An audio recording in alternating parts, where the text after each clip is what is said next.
Esta será una instalación que hará sonreír a los científicos porque es lo que deseamos y necesitamos.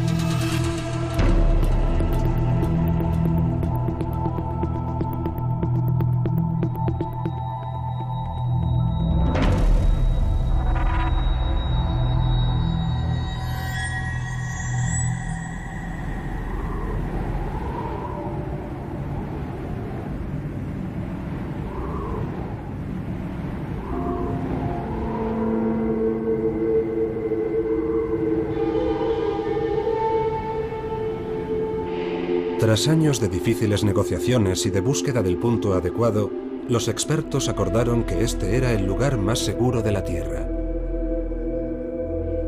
A unos cientos de kilómetros del Polo Norte, cerca del pequeño pueblo noruego de Longyearbyen, este paraje alberga algo único en su género: el primer banco mundial de semillas.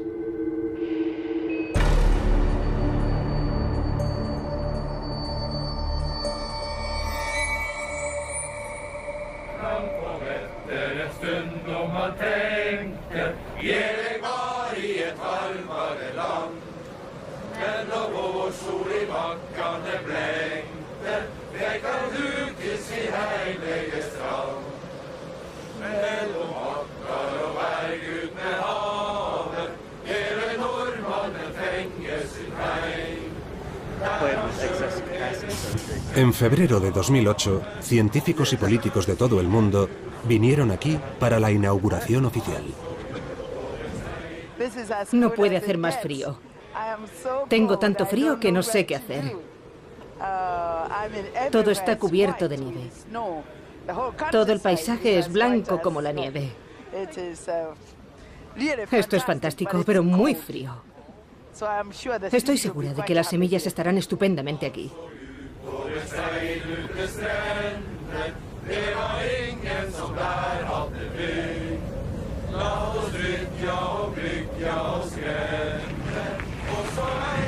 El Banco Mundial de Semillas de Svalbard guardará una colección única de semillas procedentes de todo el mundo. Está horadado en la ladera de una montaña. El hielo perenne y la gruesa capa de roca garantizan que las semillas se mantengan congeladas y, por tanto, se conserven intactas el mayor tiempo posible. A veces, cuando se habla de este banco de semillas, se menciona el Arca de Noé.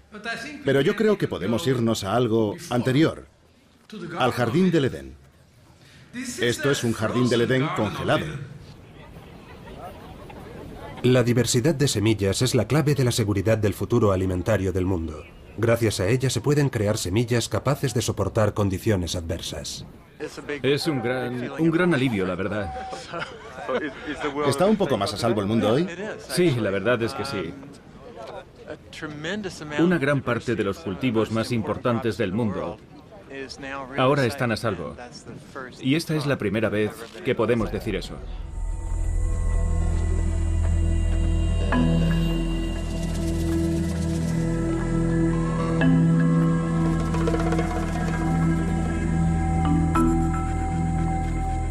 Los agricultores más vulnerables a los efectos del cambio climático son los de los países en vías de desarrollo.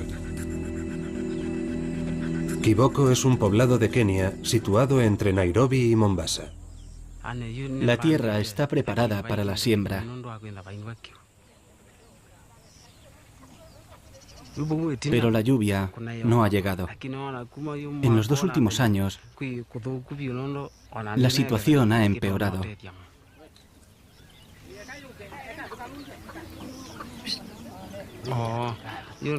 La sequía afecta a todo el mundo en el poblado.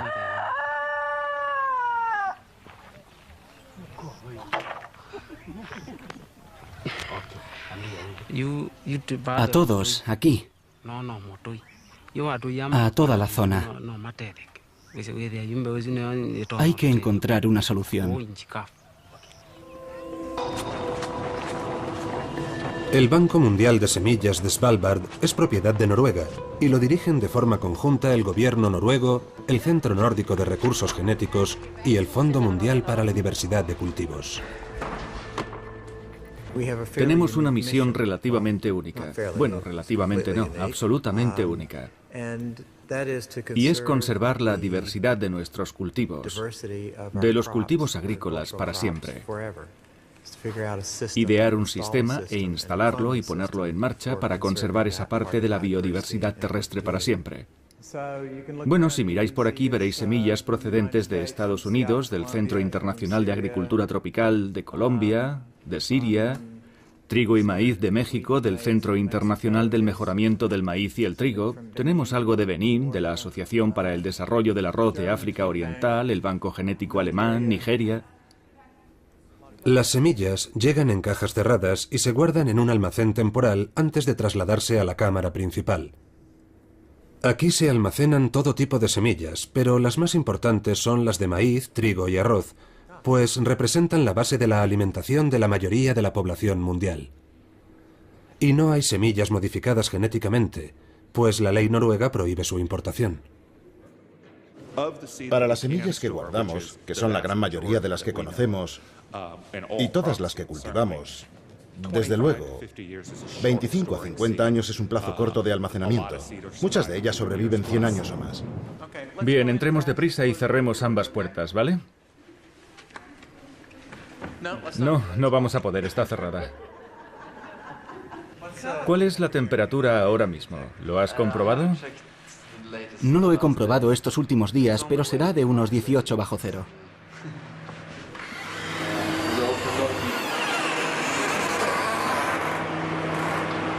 Aunque las temperaturas aquí son bajas por naturaleza, la cámara necesita refrigeración adicional para conservar las semillas en condiciones óptimas.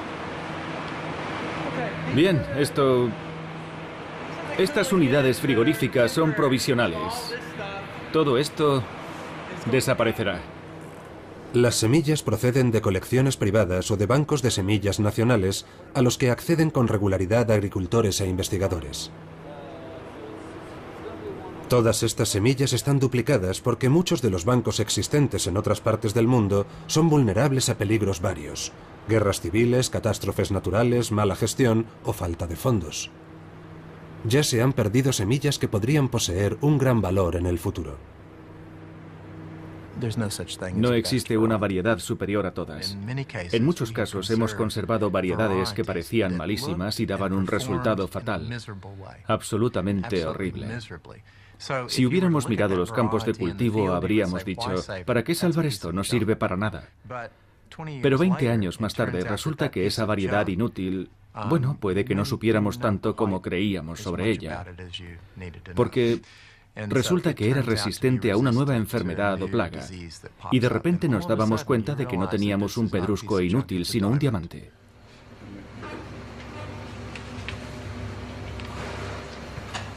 Estos materiales tienen que llegar a Oslo entre el 6 y el 12. Calculo que mi envío pesará unos 17 kilogramos. 17 kilogramos. ¿Y su valor? ¿Valor? Sí. No tiene valor. Quiero decir que no sé, no tiene valor económico ahora mismo, es para almacenamiento. Son semillas. ¿Semillas? Sí, para almacenar. ¿Semillas? Sí, para guardar en el frío, bajo el hielo, en Noruega. Así que actualmente desconozco su valor. ¿Hola? ¿Oiga?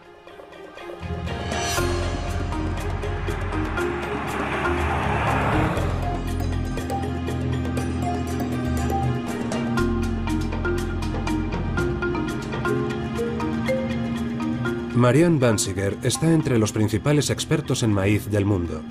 Vive en Kenia y acaba de empezar a trabajar con David Lovell, un botánico de la Universidad de Stanford. Marianne trabaja para el CIMIT, el Centro Internacional del Mejoramiento del Maíz y el Trigo, una organización sin ánimo de lucro que se especializa en el maíz y el trigo. Es productora de semillas y su mayor ambición es desarrollar un maíz que resista las sequías. espera combinar los datos que ha obtenido de sus ensayos con las predicciones climáticas de David.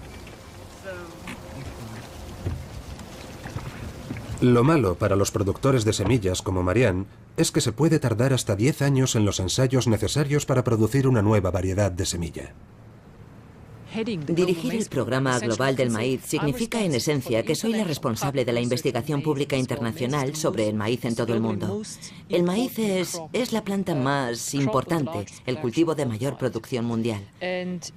Y actualmente, si se compara, vamos retrasados en el aumento de la producción respecto del consumo. Ahora estamos por detrás y aún no hemos visto las consecuencias que tendrá el cambio climático global. También se nos plantean otros problemas, como la escasez de tierra cultivable, de agua y de fertilizantes. Y si pienso en el futuro, me paso las noches en vela pensando qué pasará de aquí a 10 o 20 años cuando llegue la escasez de agua, de fertilizantes y de tierra, además del cambio climático. Los primeros productores de semillas fueron los agricultores. Estos recorrían sus campos seleccionando las semillas de mayor tamaño. Más tarde se dieron cuenta de que cruzando distintas semillas conseguían incluso mejores resultados. Los productores de semillas de la actualidad son agricultores que cuentan con más trucos. Verán, en esencia, producir semillas es como hacer un mosaico. Hay que unir las piezas. El mosaico consta de miles de piedrecitas y cada gen, cada rasgo genético es una piedrecita, ¿vale? Y la cuestión, el arte de producir semillas, es el de colocar juntas las piezas del mosaico más convenientes para conseguir el dibujo deseado. Así pues, cada variedad es como una parte del cuadro. A cada una le faltan ciertas características. Por ejemplo, la tolerancia a la sequía no es un solo rasgo genético. La resistencia a la sequía puede estar dada por 1 millar de genes diferentes. La cuestión es colocarlos todos juntos. Aunque resulte sorprendente, el hecho es que no entendemos verdaderamente el comportamiento de las cosechas. No terminamos de comprenderlo, especialmente cuando se hallan sometidas a las altas temperaturas que esperamos ver en el futuro, pero que no se ven ahora muy a menudo.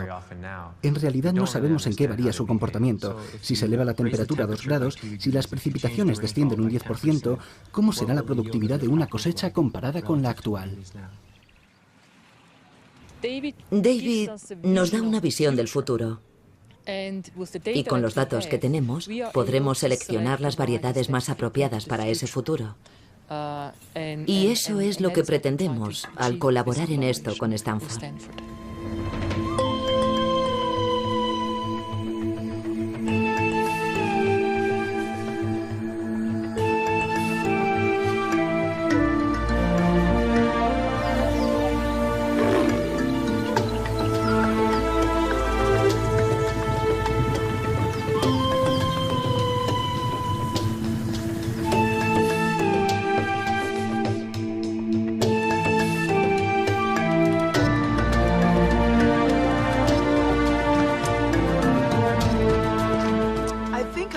Creo que yo tengo suerte porque nací en esta preciosa parte del país, muy cerca del monte Kenia.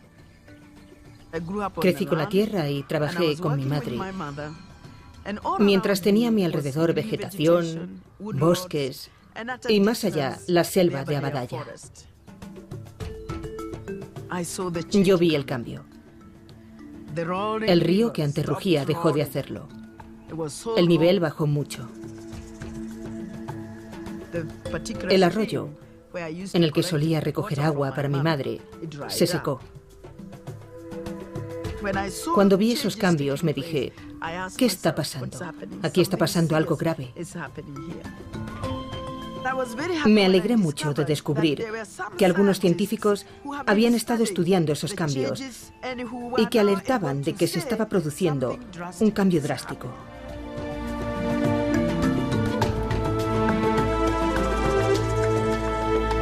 Hay toda una serie de personas que estudian el clima desde hace mucho tiempo, esforzándose por averiguar cómo evolucionará en el futuro. Y luego hay otra gente que estudia la producción agrícola, investigando cómo mejorarla. Y el problema es que esas dos comunidades no suelen hablar una con otra.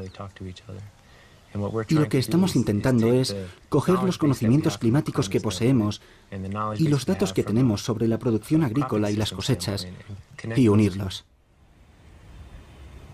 En la Universidad de Stanford, peritos agrónomos, meteorólogos y economistas se reúnen para hablar del futuro de la alimentación y del cambio climático. Está reconocido por cualquiera que sepa de cultivos que a menudo son los sucesos drásticos, esos días en los que el tiempo cambia de repente a mediados de año o cuando sea, los que más afectan. Pero aún no sabemos casi nada, creo yo, sobre cuál es la relación. Así que esta mañana vamos a intentar poner al día a todo el mundo en el tema del clima. Yo querría hacer una pregunta a los del cambio climático. Nos hallamos en un periodo interglacial con que... ¿Cuál es la probabilidad de que las temperaturas desciendan en los próximos 100 años? 0. ¿De verdad? Sí. 0. Así que no hay la menor posibilidad de que el Támesis se congele ni nada de eso. No. No. No.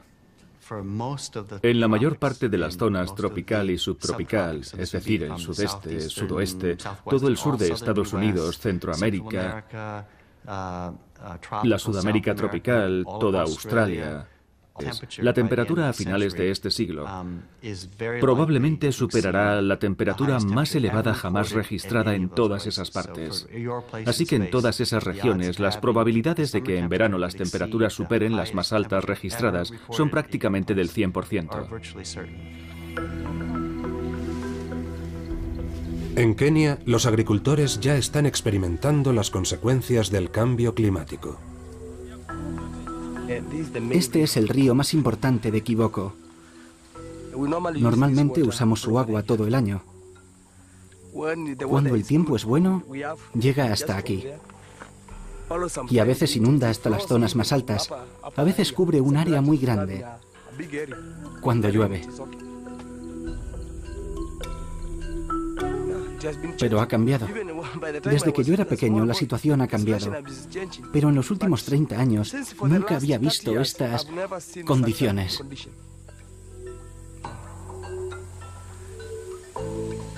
No podemos depender de esto, porque normalmente dependemos de la vegetación.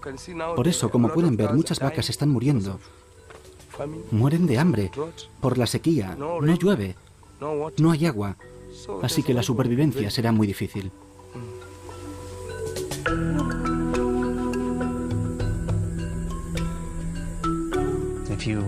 Si lo comparamos con mediados de siglo, hablamos de un aumento de 2 grados centígrados y de una disminución en las cosechas de un 20% por lo menos. Solo a causa de la temperatura. Y si encima pensamos que va a ser más seco, que no habrá humedad, habrá plagas y elementos patógenos que siempre suelen aparecer cuando se rompe el equilibrio, afectando a las cosechas. Y todas esas cosas se sumarán. Así que veremos una reducción del 20% como poco en trigo, arroz y maíz, para mediados de siglo.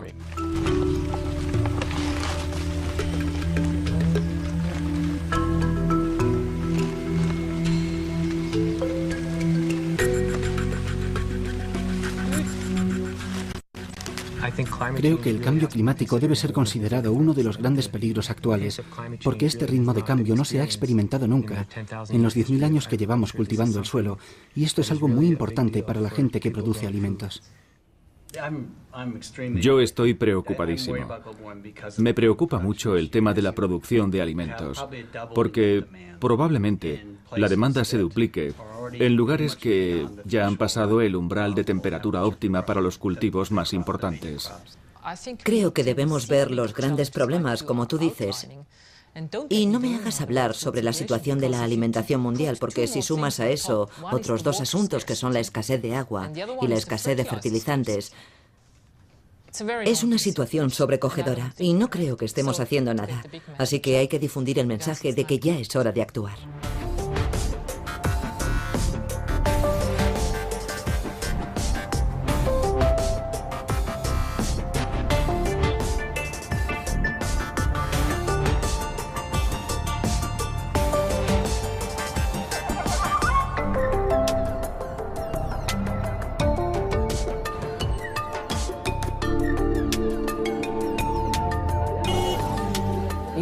Es un sueño para muchos investigadores. Era mi sueño, desarrollar semillas que toleren la sequía.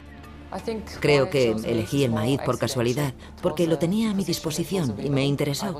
Y empecé a trabajar en el desarrollo de un cultivo resistente a la sequía.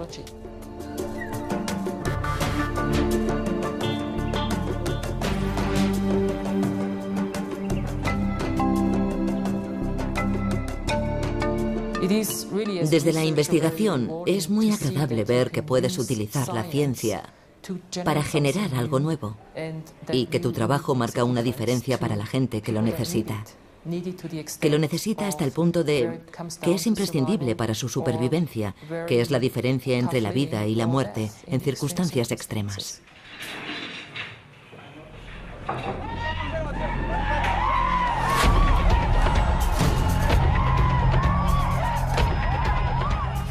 A principios de 2008, pocas semanas después de unas elecciones muy reñidas, resurgieron los conflictos por la tierra.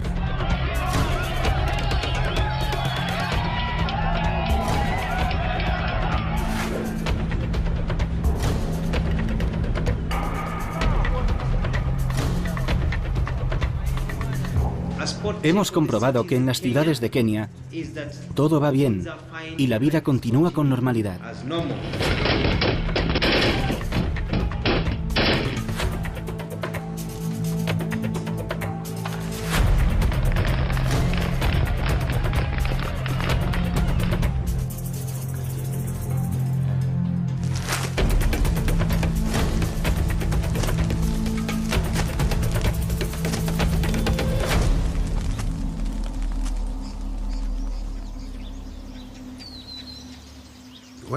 Cuando tuvimos las revueltas políticas, hubo jóvenes que se acercaron bastante al banco genético y si hubieran entrado, habrían causado daños y habría sido una catástrofe.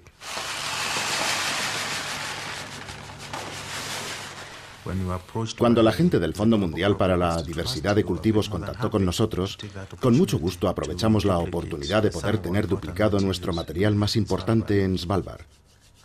Fue una idea que llegó en el momento perfecto. Esa duplicación es muy importante porque es un sistema de reserva. Sirve para, si le ocurriese algo a tu banco original de semillas, podrías reponerlas con las duplicadas.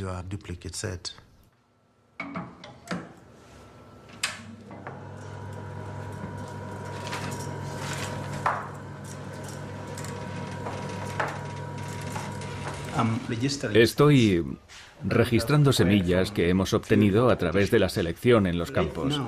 Ahora mismo tenemos sorgo, gandul y también mijo africano.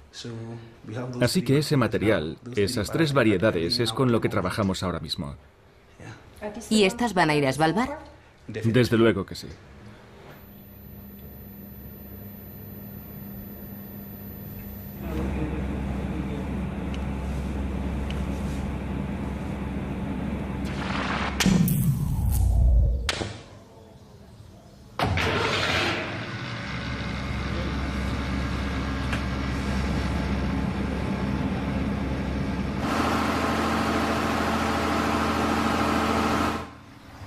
Así funcionan aquí las cosas. Hay que tener mucha paciencia. Hay muchos problemas aquí y allá porque el nivel es muy alto. Y tenemos que mantener el nivel que nos exigen. Y además hablamos de un gran número de semillas. Al principio éramos muy optimistas. Pero creo que sobrevaloramos nuestra capacidad y nuestras energías. Pero ya lo hemos superado y creo que en el futuro trabajaremos con cantidades menores, ajustándonos a la capacidad real de las instalaciones.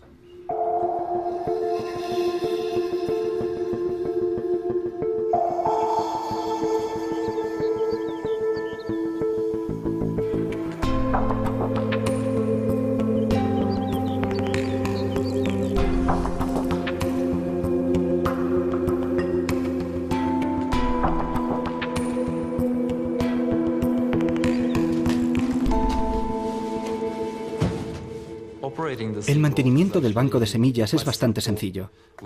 Controlamos la temperatura, controlamos la humedad y la presencia de varios gases. Y, por supuesto, la puerta y el sistema de alarma. Si ocurriese algo, siempre habría alguien aquí, en la isla, que recibiría el mensaje y vendría.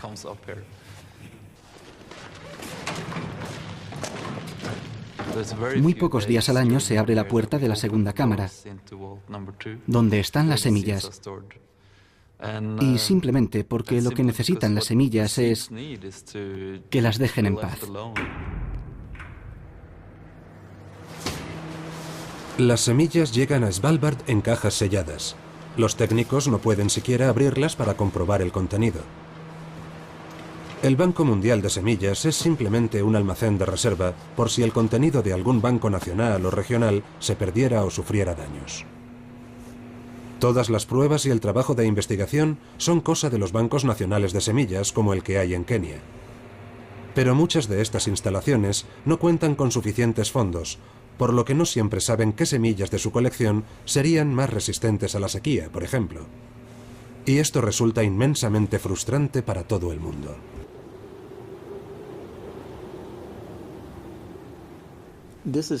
Esto no es una solución completa. El banco de semillas no es la solución.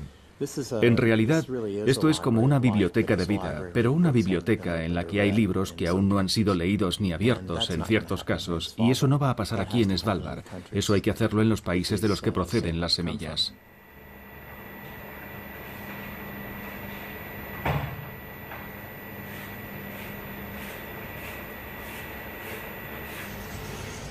Yo creo que hay un aspecto muy útil y muy importante, y es su empleo. Sé que en otros países del mundo, en los que hay bancos de semillas, se utiliza regularmente el material de dichos bancos genéticos. Y al tener recursos para examinar y evaluar las semillas, saben muy bien lo que tienen. Conocen los genes, los rasgos importantes con que cuentan, así que pueden cogerlos y convertirlos en alimento, o en dólares, o euros, o lo que sea. Y eso cambiaría la vida de la gente. Y estoy seguro de que entre lo que hay en este banco, el material con que contamos, las 59.000 variedades, habrá una, puede que 2 o 3, que podrían cambiar el mundo, pero no lo sabemos.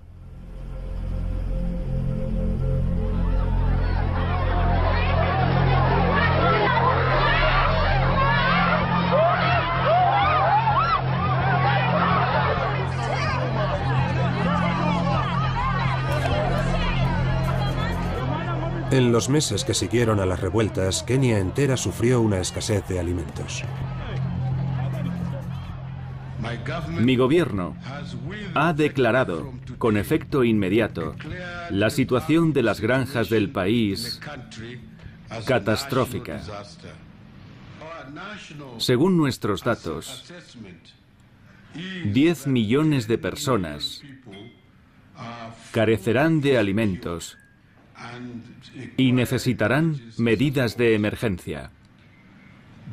Esas personas no podrán cubrir las necesidades mínimas sin ayudas de emergencia.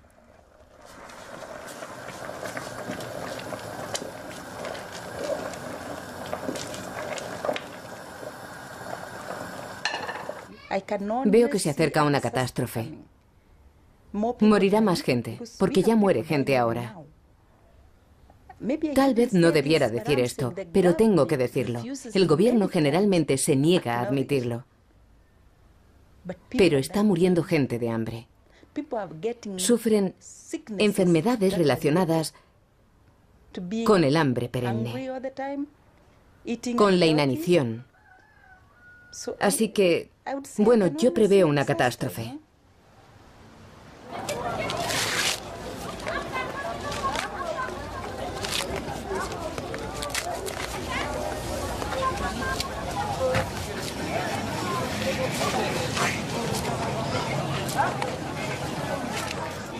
He dejado de mirar los precios en el supermercado y en las tiendas. Ya no lo hago, porque eso me hace enfadar. Y aún así compro. Yo todavía puedo permitirme comprar. Pero ¿qué pasa con la gente que no puede comprar?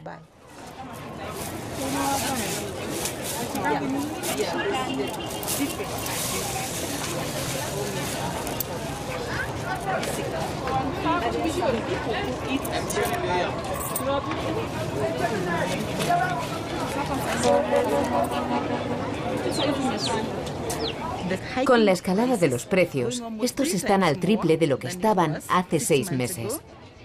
Y todavía no han parado. Suben día a día.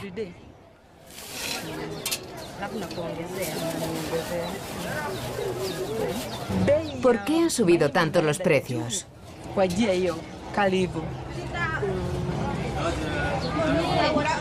Yo creo que tiene que ver con las elecciones. Ella cree que es porque con las revueltas que hubo tras las elecciones, quemaron el maíz de los almacenes y las granjas. Y además, no ha llovido bastante. Aunque ha habido agua, no ha sido una lluvia buena. Tenemos comida, pero no suficiente. Dice que comen lo mismo, pero hay mucha menos comida. Se come una vez al día en lugar de 2 o algo así. Sobreviven, pero es muy duro. Gummu significa duro. Es muy duro, eso ha dicho.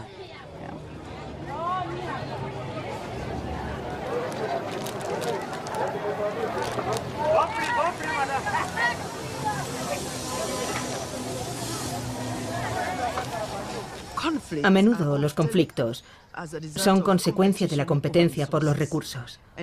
Y en este país, a principios de año hubo conflictos muy graves por la tierra, sobre todo, y por el agua. Y desde luego, si el cambio climático trae sequías, esto exacerbará los problemas entre distintas comunidades, que competirán por la tierra disponible, y por el agua, y por otros recursos. Marianne Bansiger y su organización, el Centro Internacional del Mejoramiento del Maíz y el Trigo, simulan las condiciones de sequía en ensayos en los que prueban distintas variedades de semillas. Seleccionamos variedades de maíz con sequías artificiales. Las cultivamos cuando no llueve. Y al principio las regamos, y cuando los tallos nos llegan por la rodilla es cuando cortamos el agua. Lo hacemos con miles de variedades distintas y estudiamos qué variedad produce más grano en esas condiciones.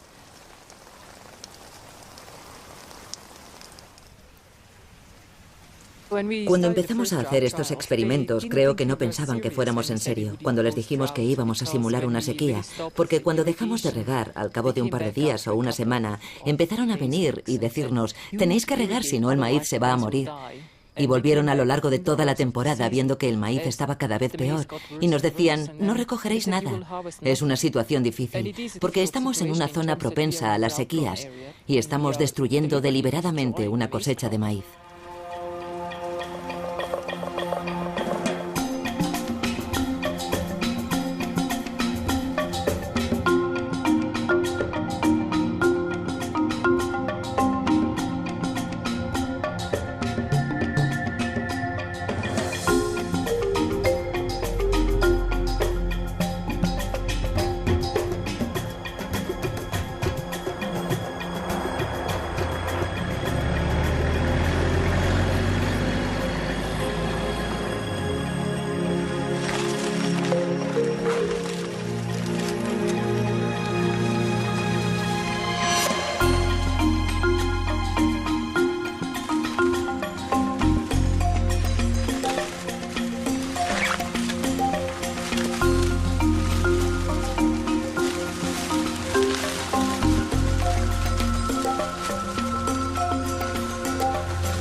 Muchos de los agricultores con los que se encuentra Marianne no son muy receptivos a las ideas de los técnicos agrónomos, y estos han de convencerles de las ventajas que conlleva probar nuevas variedades de semillas.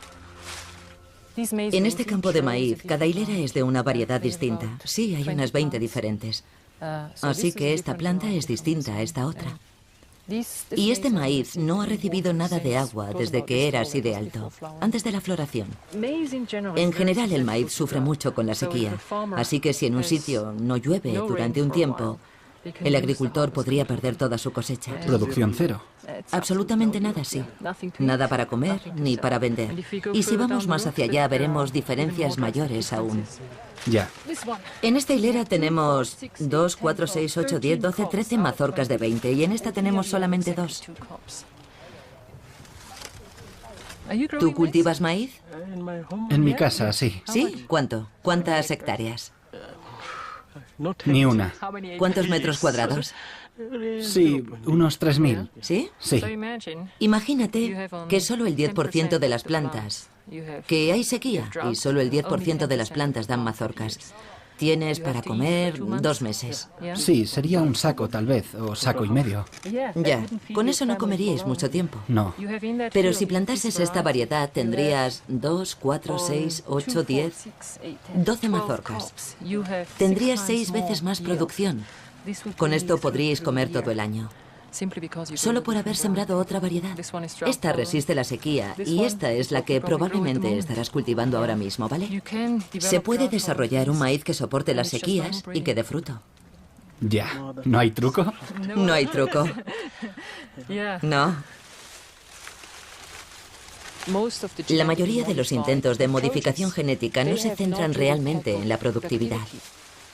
Por lo que sé hasta este momento, por lo que sabemos hasta ahora, los organismos modificados genéticamente toleran la sequía entre un 15 y un 25% más. Sin embargo, con la selección convencional se puede llegar al 100% o más de aumento de tolerancia a la sequía. Así que tenemos muchas más posibilidades con la selección convencional. Sin embargo, el sistema no es tan atractivo, y así lo ha denotado la baja inversión, no solo en investigación como tal, sino también en la formación de personas, para que sean capaces de llevar a cabo este tipo de investigación.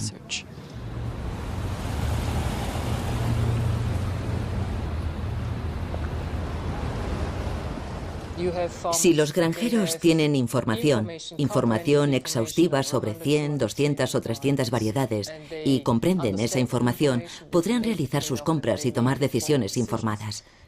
Pero imaginad que un granjero va a una tienda y ve 3 variedades de semillas, sin más información. Lo primero es que esas 3 variedades tienen que servir para todo un abanico de condiciones. Y el otro problema es que debido a la falta de información, el granjero sencillamente se lleva la que conoce.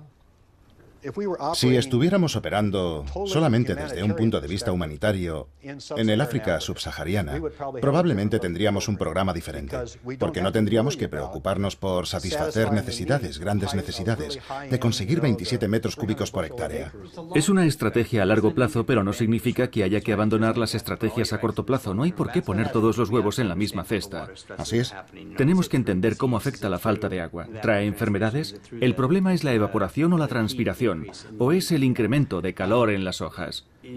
Tenemos que averiguar esas cosas para intentar encontrar una respuesta, porque os garantizo que antes de mediados de este siglo, lugares como Iowa van a ser al menos 2 grados más cálidos.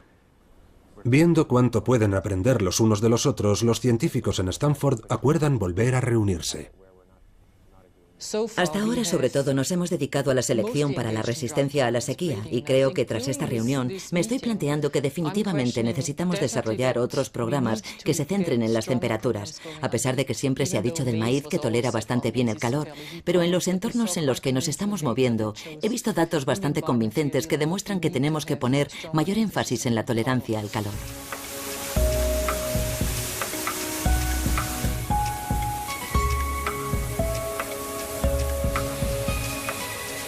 El Centro Internacional de Mejoramiento del Maíz y el Trigo juega un papel vital en la promoción de la diversidad del maíz en los países en vías de desarrollo. Muchas pequeñas empresas de semillas no cuentan con programas propios de selección, por lo que confían en Marianne y sus colegas para obtener buenos resultados. En África, el 50% de las variedades de maíz provienen del Centro Internacional de Mejoramiento del Maíz y el Trigo.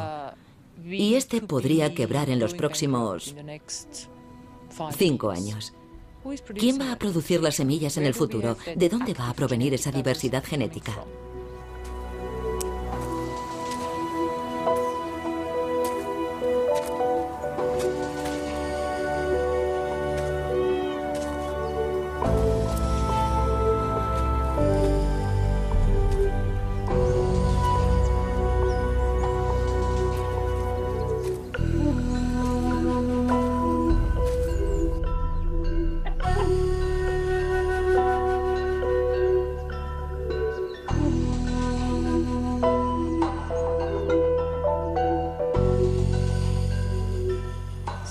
He sembrado, pero no ha llovido.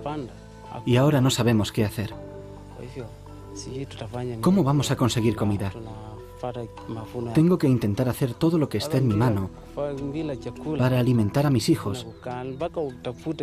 Puedo intentar conseguir trabajo día a día, pero si no encuentro trabajo, acabaré teniendo que mendigar. Iré a ver a mis vecinos, pero si ellos no tienen nada, tendré que intentarlo con quien sea. Saldré a pedir comida para mis hijos.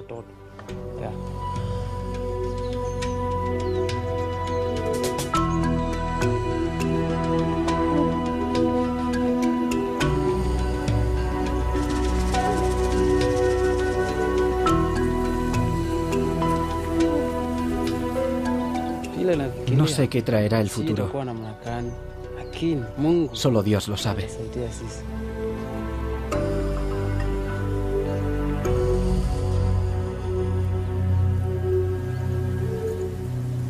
Esto te afecta de verdad, porque te das cuenta de que esos granjeros no tienen muchas opciones. Ellos ponen todo su esfuerzo, dedican todo su tiempo, su imaginación y su inteligencia a pensar en cómo sobrevivir, cómo obtener algún ingreso, cómo conseguir dinero para mandar a sus hijos al colegio, cómo dar a sus hijos una educación que les permita salir de la granja. Eso es todo lo que tiene esa gente en la cabeza. Y aquí ves cómo todas esas esperanzas son destruidas esencialmente por la sequía. Y eso es lo que verdaderamente me afecta. Es decir, lo he visto suceder una y otra vez y en el fondo esto es lo que nos hace seguir adelante. Con los granjeros africanos afrontando una gran crisis alimentaria, el compromiso y la energía de Marianne serán incluso más cruciales en el futuro. Todos los datos conocidos nos dicen que esto afectará muy negativamente a África. Aunque África, como todos sabemos, ha contribuido muy poco al aumento de gases que causan el efecto invernadero. Pero a la naturaleza no le importa quién ha creado el problema. La naturaleza sigue su curso, trayendo las consecuencias, y África necesita despertar y entender los problemas a los que va a enfrentarse, empezar a adaptarse, tomar medidas y buscar ayuda donde la necesite. En julio del año 2009, el G8 anunció un incremento de 5.000 millones de dólares en las ayudas a los granjeros a fin de rebajar la dependencia de los países en vías de desarrollo de las ayudas alimentarias. Ahora al menos lo están haciendo. Así que espero que también proporcionen los recursos necesarios, teniendo en cuenta que por primera vez, en 2007 y 2008, hemos visto que el problema de la seguridad alimentaria no es solo un problema ético y económico, que lo es, sino también un problema de seguridad y paz en el mundo. Hemos visto disturbios por falta de comida en 22 países de todo el mundo, en todos los continentes. La gente, los gobiernos, las corporaciones o las Naciones Unidas, el Programa Medioambiental de las Naciones Unidas y recientemente los países del G8 lo consideran un problema, pero muy a menudo plantean el problema, hablan de él y no hacen nada. Y creo que algunas veces es, en parte, porque África no está lista para exigir lo que necesita. Un año después de las elecciones en Kenia, la gente sigue emigrando, intentando huir de la violencia y el hambre, con una creciente preocupación en todo el mundo. Está el problema de esos 1.000 millones de personas que sufren de malnutrición y que van a sufrir cada vez más hasta tener que desplazarse. Eso nos afectará, incluso aunque no vengan a los Estados Unidos ni a Europa, emigrarán en masa y se producirán graves conflictos. Y pensando en esto, yo creo que los Estados Unidos y Europa deberían estar tremendamente preocupados.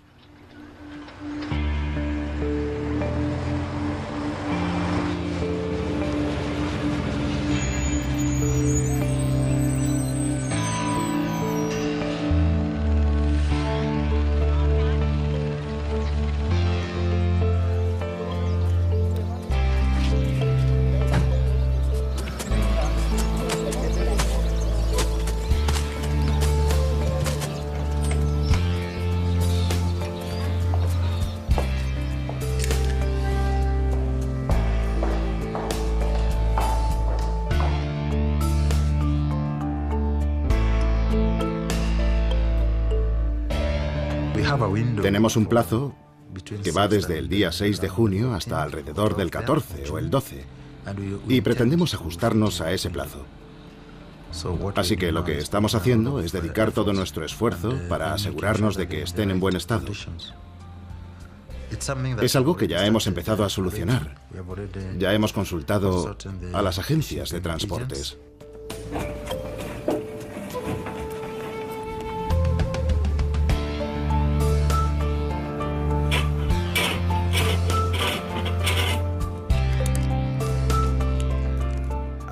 Daré un suspiro de alivio, estaré feliz, aunque no veo una amenaza inmediata para lo que tenemos aquí, para lo que estamos duplicando. Pero cuando pienso en lo que podría pasar, esto me proporciona cierto alivio, me produce cierta satisfacción.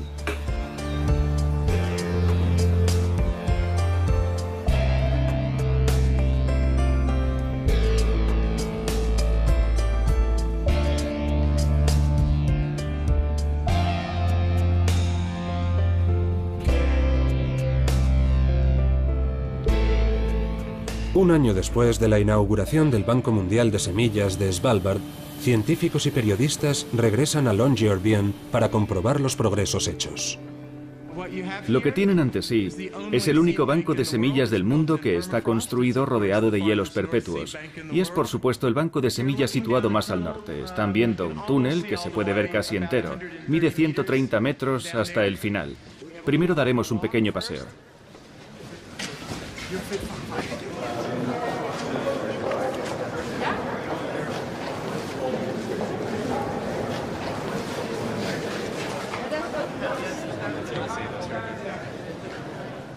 Mi opinión personal es que el ser humano es capaz de hacer cualquier cosa en la que centre su atención.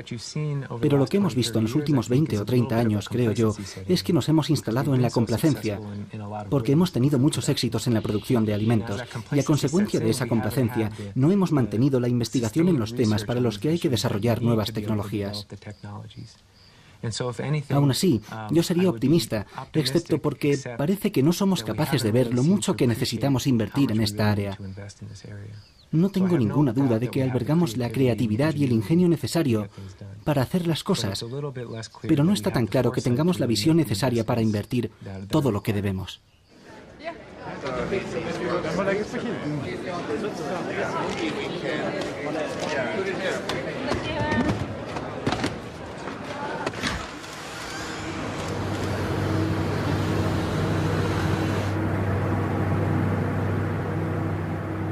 Ahora, el almacén contiene 400.000 semillas. En tan solo un año, esta se ha convertido en una de las mayores y más diversas colecciones del mundo. Es increíble. Es fantástico. Me pregunto qué vendrá de Suecia. ¡Qué variedad! Está todo. Mira, judías en un extremo y arroz en esta fila. Los protectores de las semillas han dado un paso de gigante hacia su objetivo final, lograr la seguridad del futuro alimentario. ¿En este primer aniversario siente que de alguna forma es un día especial para el mundo? Mucho, mucho. Primero porque creo que es una de las pocas cosas verdaderamente tangibles que muestran nuestra cooperación y que tenemos la visión necesaria para hacer esto, porque no se puede pensar a corto plazo. Esto no puede depender del ciclo de un político que piense qué puede hacer para ser reelegido. Es algo que tiene que planearse ahora y ha de desarrollarse a lo largo de varias generaciones humanas. Y creo que la última vez que se pensó así, en realidad que la gente tuvo que pensar a tan largo plazo para hacer algo, fue cuando se construyeron las pirámides o la Catedral de San Pedro. Esas son cosas que se planificaron a una escala que comprendía varias generaciones humanas, cosa que ya no hacemos nunca, y creo que este es el primer signo visible de que podemos volver a hacerlo cuando hace falta.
Esta será una instalación que hará sonreír a los científicos porque es lo que deseamos y necesitamos.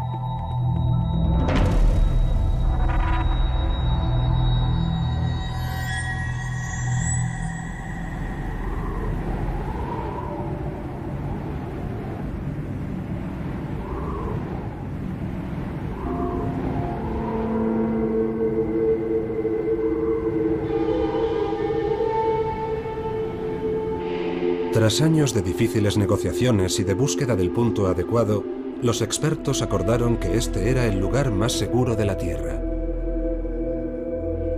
A unos cientos de kilómetros del Polo Norte, cerca del pequeño pueblo noruego de Longyearbyen. Plazo corto de almacenamiento. Muchas de ellas sobreviven 100 años o más. Bien, entremos deprisa y cerremos ambas puertas, ¿vale? No vamos a poder, está cerrada. ¿Cuál es la temperatura ahora mismo? ¿Lo has comprobado? No lo he comprobado estos últimos días, pero será de unos 18 bajo cero.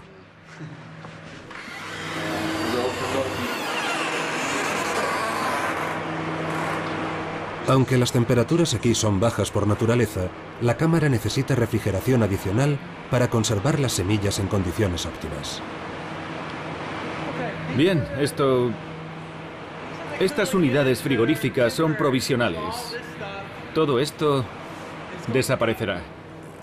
Las semillas proceden de colecciones privadas o de bancos de semillas nacionales a los que acceden con regularidad agricultores e investigadores. Todas estas semillas están duplicadas porque muchos de los bancos existentes en otras partes del mundo son vulnerables a peligros varios: guerras civiles, catástrofes naturales, mala gestión o falta de fondos. Ya se han perdido semillas que podrían poseer un gran valor en el futuro. No existe una variedad superior a todas. En muchos casos hemos conservado variedades que parecían malísimas y daban un resultado fatal, absolutamente horrible. Si hubiéramos mirado los campos de cultivo, habríamos dicho, ¿para qué salvar esto? No sirve para nada. Pero 20 años más tarde resulta que esa variedad inútil, bueno, puede que no supiéramos tanto como creíamos sobre ella, porque resulta que era resistente a una nueva... A veces, cuando se habla de este banco de semillas, se menciona el Arca de Noé. Pero yo creo que podemos irnos a algo anterior, al Jardín del Edén. Esto es un Jardín del Edén congelado. La diversidad de semillas es la clave de la seguridad del futuro alimentario del mundo. Gracias a ella se pueden crear semillas capaces de soportar condiciones adversas. Es un gran alivio, la verdad. ¿Está un poco más a salvo el mundo hoy? Sí, la verdad es que sí. Una gran parte de los cultivos más importantes del mundo ahora están a salvo. Y esta es la primera vez que podemos decir eso.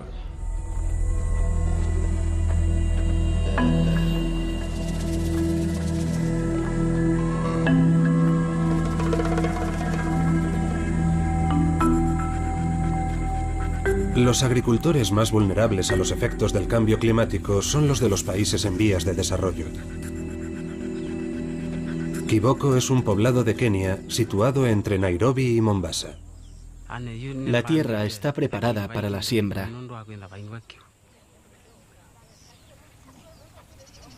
Pero la lluvia no ha llegado. En los 2 últimos años, la situación ha empeorado.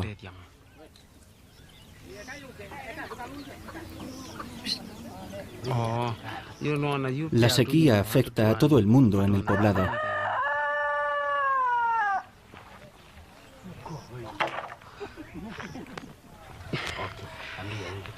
Bien, este paraje alberga algo único en su género: el primer banco mundial de semillas.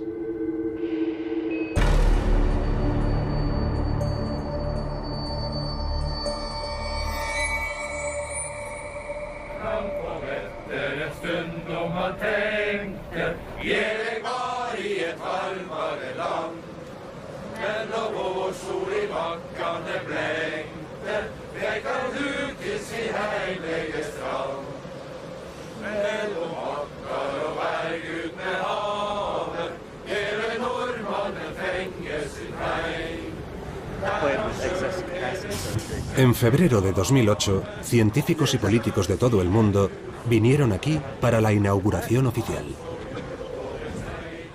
No puede hacer más frío. Tengo tanto frío que no sé qué hacer. Todo está cubierto de nieve. Todo el paisaje es blanco como la nieve. Esto es fantástico, pero muy frío. Estoy segura de que las semillas estarán estupendamente aquí.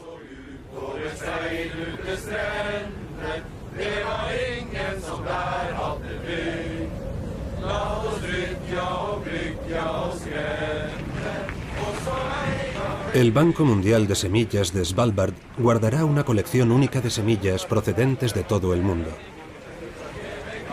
Está horadado en la ladera de una montaña. El hielo perenne y la gruesa capa de roca garantizan que las semillas se mantengan congeladas y, por tanto, se conserven intactas el mayor tiempo posible.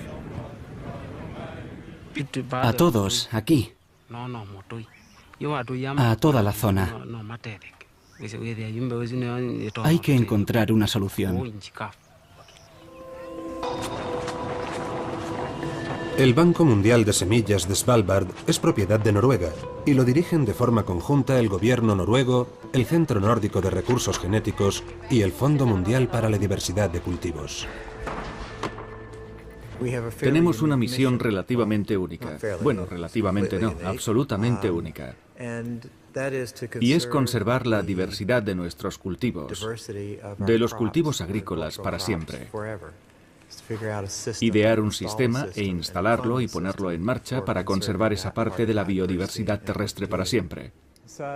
Bueno, si miráis por aquí veréis semillas procedentes de Estados Unidos, del Centro Internacional de Agricultura Tropical de Colombia, de Siria, trigo y maíz de México, del Centro Internacional del Mejoramiento del Maíz y el Trigo. Tenemos algo de Benín, de la Asociación para el Desarrollo del Arroz de África Oriental, el Banco Genético Alemán, Nigeria.